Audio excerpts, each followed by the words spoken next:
Let's focus our attention now, though, on the city power issue, the cost of electricity in Johannesburg. And for that, we're joined by Ferial Haffajee, who's Associate Editor at Daily Maverick. After our conversation, I'll put up the link to her story, which is a very interesting one, has some tables that you would look at and perhaps draw some conclusions of your own. Ferial, welcome, and thanks very much for your time.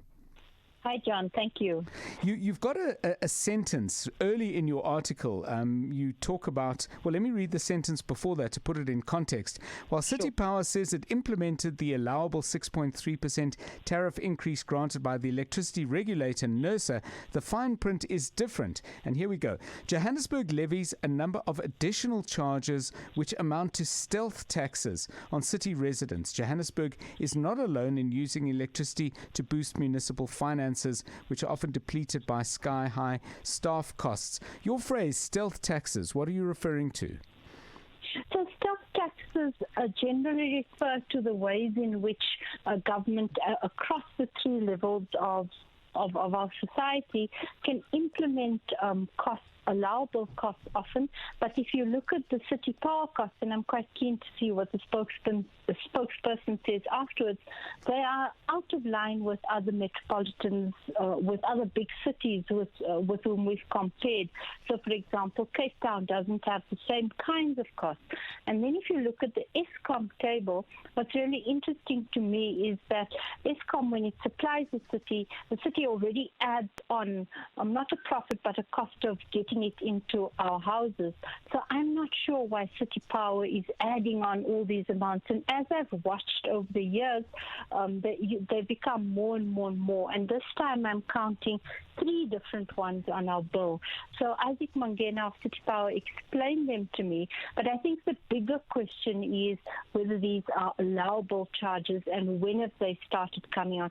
The reason for this is probably that we don't have city reporters any longer and not many local government specialists, so we're not watching billing as we should be doing.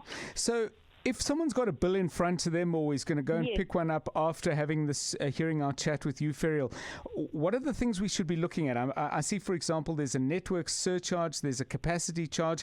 Take us through them and tell us what they're for. They're very complex, John, and I'm not sure that they should be so difficult to understand for ordinary people. After I wrote, many people have been saying, I've had exactly the same thing. This happened to me too. We were cut off. So when you look, you'll see that we charged in block tariffs. So if you use very little, like 500 kilowatt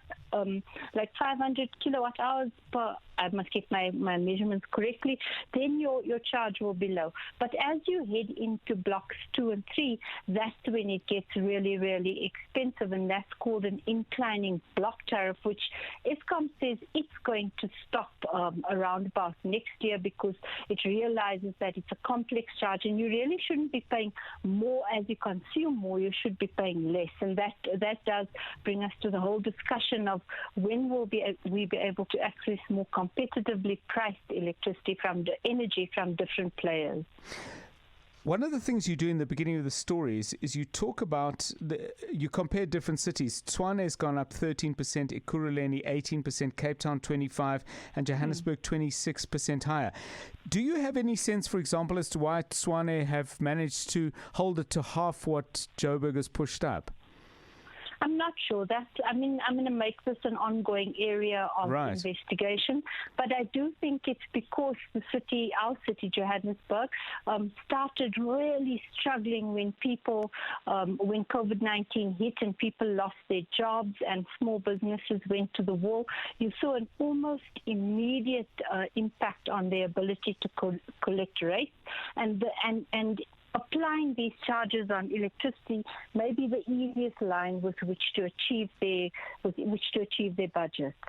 Let's welcome another guest now. We're going to keep Ferial on the line because she may want to respond and perhaps throw in some questions of her own. But Frank Hinda is the Manager of Pricing and Tariff Structure at City Power. Mr. Hinda, welcome and thanks for your time. Good afternoon, sir, and good afternoon to your listeners.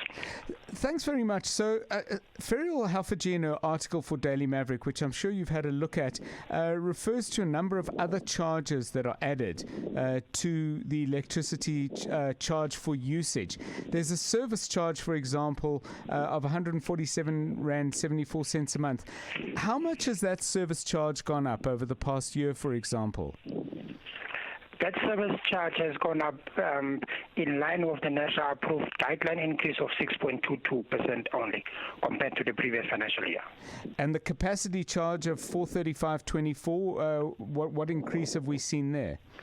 6.22% as well. In fact, all the residential tariff all the tariffs, residential tariffs have increased by 6.22 for the year only. And then just finally, the network surcharge, obviously that's based on consumption. How does that work? Is that on a sliding scale, presumably sliding upwards? Network surcharge is 6 cents a kilowatt hour.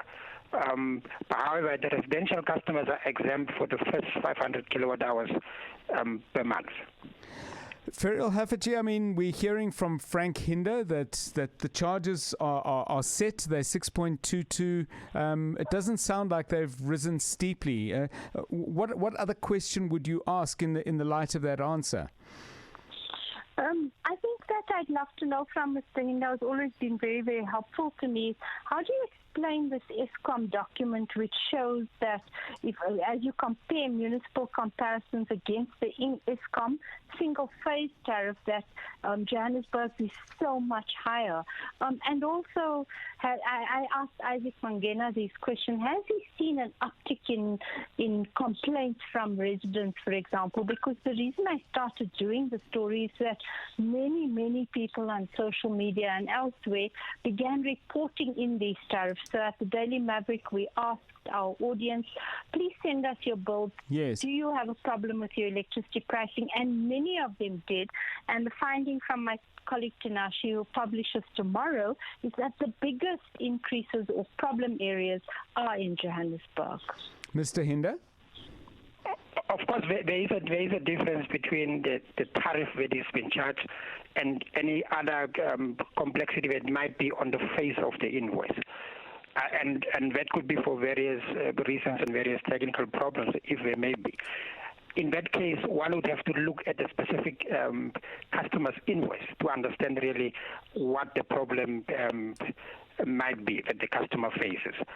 Otherwise, one would have to look at the specific invoice to be able to see if there is any other discrepancy other than the tariffs. But otherwise, the tariffs have increased by 6.22% only compared to the previous financial year.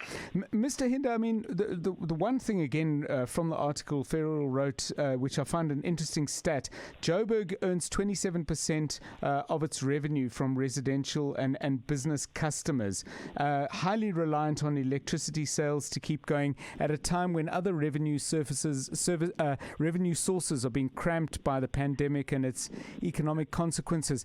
Are you setting limits as to how much you can use electricity to compensate for the fact that these other revenue streams are, if not drying up, certainly trickling compared to before? Remember, electricity usage and whatever we charge is based on what the customer has used in a given month. So during the pandemic, I mean, for example, a residential customer might see a slight increase in their usage simply because they spend more time at home, yes, consuming electricity. So so that might then contribute to the overall.